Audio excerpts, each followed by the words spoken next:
제4장.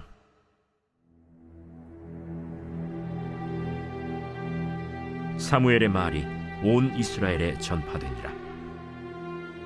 이스라엘은 나가서 블레셋 사람들과 싸우려고 에베넷을 곁에 진치고 블레셋 사람들은 아벡에 진쳤더니 블레셋 사람들이 이스라엘에 대하여 전열을 벌이니라. 그 둘이 싸우다가 이스라엘 블레셋 사람들 앞에서 패하여 그들에게 전쟁에서 죽임을 당한 군사가 4,000명가량이라.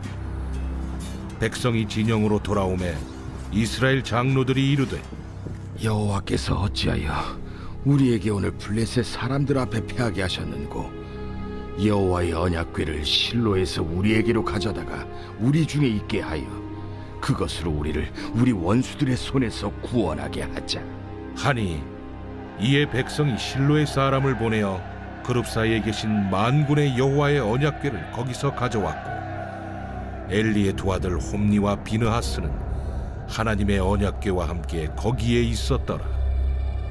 여호와의 언약궤가 진영에 들어올 때에 온 이스라엘이 큰 소리로 외치매 땅이 울린지라. 블레셋 사람이 그 외치는 소리를 듣고 이르되, 히브리 진영에서 큰 소리로 외치면 어찌 됨이냐?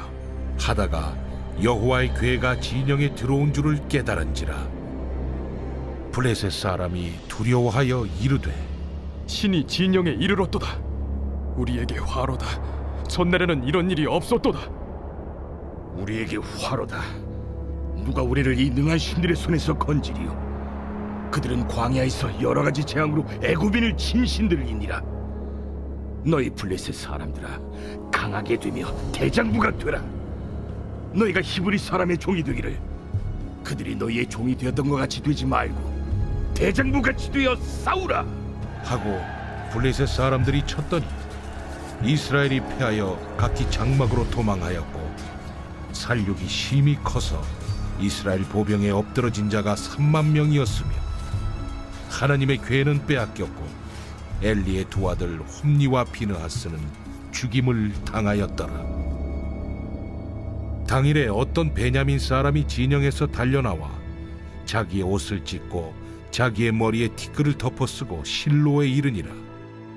그가 이를 때는 엘리가 길 옆 자기의 의자에 앉아 기다리며 그의 마음이 하나님의 궤로 말미암아 떨릴 즈음이라. 그 사람이 성읍에 들어오며 알림에 온 성읍이 부르짖는지라.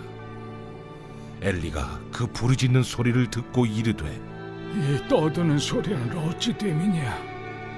그 사람이 빨리 가서 엘리에게 말하니, 그때 엘리의 나이가 98세라. 그의 눈이 어두워서 보지 못하더라. 그 사람이 엘리에게 말하되, 나는 진중에서 나온 자라. 내가 오늘 진중에서 도망하여 왔나이다. 내 아들아, 일이 어떻게 되었느냐? 이스라엘이 블레셋 사람들 앞에서 도망하였고 백성 중에는 큰 사륙이 있었고 당신의 두 아들 홈니와 비느하스도 죽임을 당하였고 하나님의 궤는 빼앗겼나이다.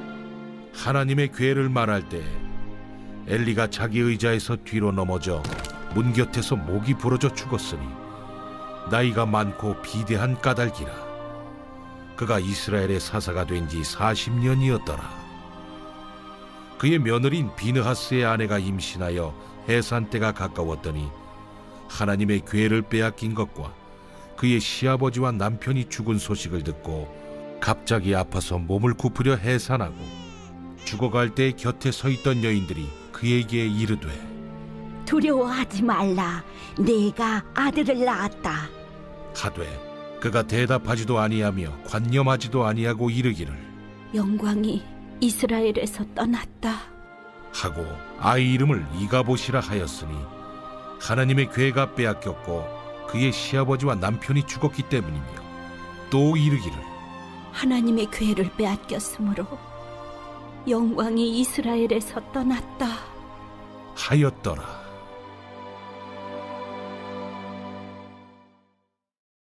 할렐루야. 이른 새벽 우리 주님 전에 오신 우리 믿음의 성도님들을 환영하고 축복합니다. 사무엘상 3장에서 사무엘이 하나님께로부터 받은 엘리 집안의 심판에 대한 내용을 엘리에게 전했습니다. 그리고 4장은 이렇게 시작을 합니다. 사무엘이 말이 온 이스라엘에 전파되니라. 이제 사무엘은 하나님의 선지자로 인정을 받았고, 그로 인해서 사무엘이 말이, 그리고 하나님의 말씀이 온 이스라엘에 전파되었다라고 기록을 합니다. 다시 사무엘상 4장 1절과 2절의 말씀을 살펴보면 블레셋과 이스라엘의 전쟁의 장면이 나옵니다. 블레셋은 사사시대부터 이스라엘을 늘 괴롭히고 위협을 했던 그러한 민족입니다. 이스라엘은 에베네셀의 곁에 블레셋은 아벡에 진을 쳤습니다. 그리고 1차 전쟁의 결과 이스라엘은 블레셋 사람들 앞에서 4,000명이나 죽임을 당하는 패배를 하게 되었습니다. 이 블레셋과의 전쟁에서 패한 이스라엘 장로들은요, 이 자신들이 전쟁에서 패한 이유가 무엇인지에 대해서 그 원인을 찾아보게 됩니다. 이스라엘 장로들은요, 이 블레셋과 전투에서 패배한 그 원인과 책임이 하나님께서 자신들 가운데에 함께하지 않았기 때문에 졌다라고 이야기를 나눴습니다. 맞습니다. 이 하나님께서 이스라엘을 돕지 않고 하나님께서 그들과 함께 않으셨기 때문에 전쟁에서 패할 수밖에 없었다라는 것입니다. 그렇다면 그들이 생각해 봐야 할 것은 무엇이겠습니까? 어찌하여 하나님께서 우리를 돌보지 않으셨는가에 대해서 생각을 해보고 또한 회개하고 또 반성을 해봐야 합니다. 그런데 이스라엘 장로들은 하나님의 뜻을 구하지 않고 언약궤를 가지고 오지 않았기 때문에 졌다라고 최종적으로 판단을 내립니다.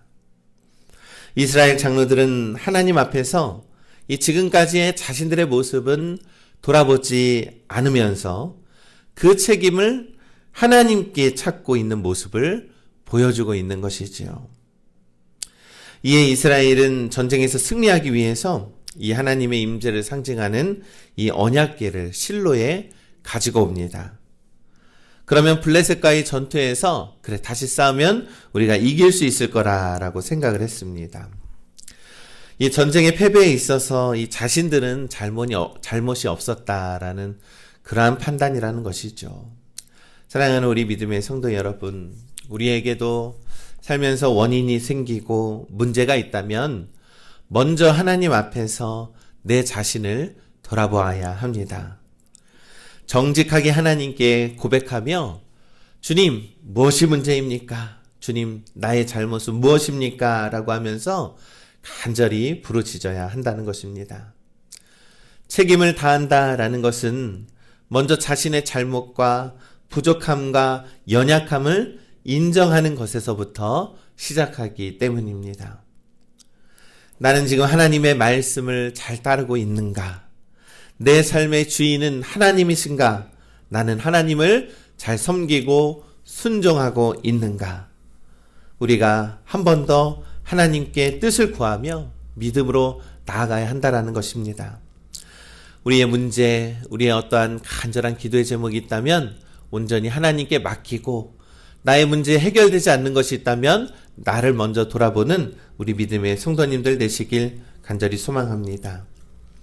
사무엘상 4장 4절과 5절의 말씀에 이렇게 말씀합니다.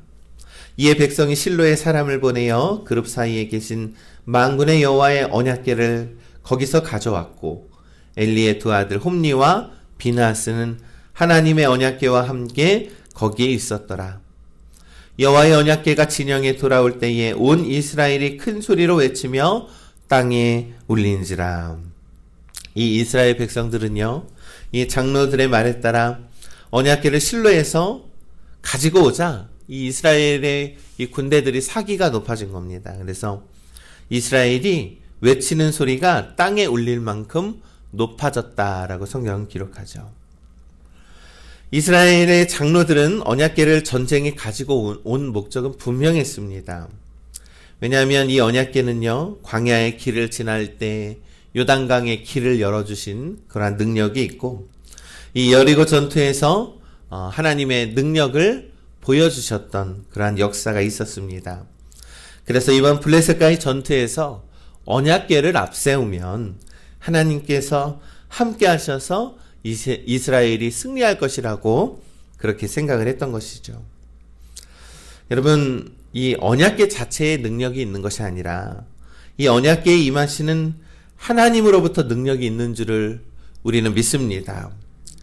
이러한 모습은 바로 형식에 집중하며 정작 우리의 중심이신 하나님을 잊어버리고 하나님을 중심에 두지 않는 어리석은 신앙의 모습이라는 것입니다. 우리는 하나님과 아무 상관이 없는 행동에 대해서 열심을 할 때가 있다라는 것입니다.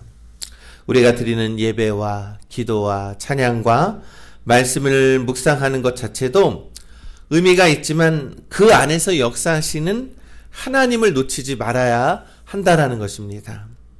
여러분, 하나님께서 이루어주시고 하나님이 역사하심을 우리는 믿습니다. 그럴 때 우리의 예배가, 우리의 기도가, 우리의 찬양과 우리의 말씀을 묵상할 때가 하나님께서 살아 역사하시게 될 것을 우리는 믿습니다. 하나님을 중심에 두고 하나님의 능력을 의지하며 살아가시기를 간절히 소망합니다. 이 이스라엘 백성들이 큰 소리로 외치니까 이 언약궤가 이스라엘 진영에 들어왔다라는 것을 듣고 이 블레셋 사람들이 두려워했습니다. 그런데 이 블레셋 장군이 두려워하는 군대를 향해서 외칩니다. 용기를 내서 사내답게 싸우자라고 이렇게 말을 합니다. 이 블레셋 사람들은 이스라엘 가운데 하나님 언약궤가 함께함으로 두려워하면서도 우리가 히브리 사람의 종이 되지 않기 위해서는 용기를 내자, 그러면서 남자들이 되자라고 하면서 싸움에 임합니다. 여러분, 이스라엘 신과 싸운다라고 하면서 블레셋 사람들은 전형적으로 인간적인 힘에 의지했다라는 것이죠. 이것이 바로 세상의 방법이라는 것입니다. 언제나 내 자신을 믿고 나의 능력을 믿는 교만함이 앞선다라는 것입니다. 그런데 문제는 블레셋의 두 번째 전투가 시작이 되었을 때에 그 전쟁의 결과는 더욱더 이스라엘 백성들 앞에서 더욱더 참혹한 결과가 이루어졌습니다. 기대와는 달리 블레셋과의 전쟁에서 패하게 된 것입니다. 이 전투로 인해서 이스라엘 사람 군대들은 3만 명이나 죽었고 엘리의 두 아들 홈니와 비느하스도 죽었다라고 성경 기록합니다. 그리고 뿐만 아니라 하나님의 임재를 상징하는 언약궤까지 블레셋에게 빼앗겨 버리고 말았습니다. 말 그대로 참혹한 결과를 맞이하게 된 것입니다. 이때 어느 베냐민 사람이 자기의 옷을 찢고 자기의 머리에 티끝을 덮어쓰고 실로로 달려갔습니다. 여러분, 옷을 찢고 자기의 머리에 티끝을 덮는 행동은 극심한 수치와 슬픔에 잠겼을 때 나타나는 행동입니다. 블레셋에게 전쟁의 패배로 인해서 수많은 사람들과 제사장들이 죽었고 언약궤를 빼앗긴 사실을 비통한 심정으로 엘리 제사장에게 전했습니다. 엘리 제사장은 무엇보다도 언약궤를 빼앗겼다라는 소식을 듣고 충격을 받아서 의자에서 뒤로 넘어져서 목이 부러짐으로 죽게 되었다. 사랑하는 우리 믿음의 성도 여러분, 하나님의 심판은 이렇게 참혹하다라는 것입니다. 이 하나님께서 사무엘에게 하신 말씀대로 이루어진 것이죠. 부패한 종교 지도자와 그의 가문들이 이렇게 하나님의 끔찍한 심판을 받게 되었다라는 것입니다. 우리 믿음의 성도 여러분, 우리가 하나님을 중심에 두지 않는 신앙은 이렇게 속절없이 무너진다라는 것을 오늘 사무엘상 4장을 통해서 하나님은 말씀하고 있는 것입니다. 우리의 신앙과 믿음이 어디에 있습니까? 행위에 있습니까? 아닙니다. 우리의 중심은 하나님을 중심에 두고 믿음으로 하나님의 능력을 의지하며 살아가는 우리 믿음의 성도님들 되시길 간절히 소망합니다. 이 엘리 제사장의 며느리이자 비느하스의 아내가 해산을 앞두고 있었습니다. 이 하나님의 언약궤를 빼앗긴 것과 또한 자신의 남편과 시아버지의 죽었다라는 비극적인 소식을 듣게 됩니다. 이에 충격을 받아가며 죽어가며 그러한 아이를 낳았는데 그 아이의 이름을 이가봇이라고 지었습니다. 이 이름의 뜻은 영광은 어디에도 없다라는 뜻입니다. 우리 믿음의 성도 여러분, 엘리 제사장 집안의 몰락은요, 하나님을 경홀히 여기는 일이 얼마나 무서운 결과를 초래하는지에 대해서 보여주고 있다라는 것입니다. 엘리 제사장과 이스라엘 백성들은 하나님의 뜻을 깨닫지 못하고 무엇이 문제인지 알지 못하고 회개하지 못했습니다. 그 결과 하나님의 심판이 임하게 되었다라는 것입니다. 여러분, 우리의 신앙도 하나님을 잃어버리고 형식화되어서 나의 욕심과 성공을 위해 그저 하나님을 이용하려 한다면 하나님은 그러한 믿음을 원하지 않으시는 줄 우리는 믿습니다. 우리가 의지하는 우상들을 무너뜨려야 합니다. 그것은 무엇입니까? 우리의 중심에 세상의 방법이 중심에 있을 때 우리는 하나님을 의지하지 못하며 살아가게 됩니다. 그러니 가장 중요한 것은요, 하나님 앞에서 먼저 내 자신을 돌아보고 나의 중심에 하나님이 참되게 하나님을 중심으로 살아가고 있는가에 대한 믿음의 고백이 분명히 있어야 한다라는 것입니다. 하나님은 언제나 우리들에게 기회를 주십니다. 그러니 하나님을 믿고 의지하는 우리 믿음의 백성들 되시기를 간절히 소망합니다. 우리 마음에 하나님을 중심에 두고 살아가는 방법, 하나님을 기쁘게 하고 하나님을 영광스럽게 하는 것은 무엇인지에 대해서 늘 묵상하시고, 또한 어떠한 문제와 원인이 있다면 내 자신을 먼저 돌아보며 하나님께 회개의 기도 드리심으로써 하나님께 뜻을 구하는 우리 믿음의 성도들 되시길 간절히 소망합니다. 오늘도 하나님의 은혜로 살아가는 우리 발복영광교회 모든 성도님들 되시기를 주님의 이름으로 간절히 축원합니다.